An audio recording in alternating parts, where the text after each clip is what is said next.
মা এদিকে এসো। আজকে কি খাবে? পোলাও আর কষা মাংস। পোলাও আর কষা মাংস খাবে? ঠিক আছে, ডান গাইস। ওকে, তো চলিए शुरू करते हैं।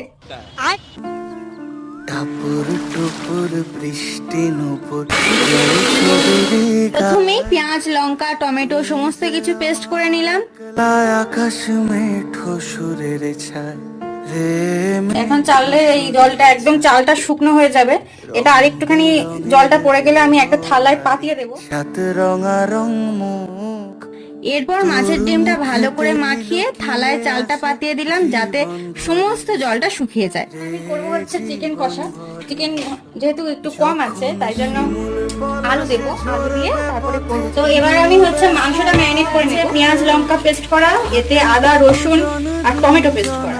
তারপর একে একে সমস্ত মশলা দিয়ে মাংসটা ম্যারিনেট করে নিলাম।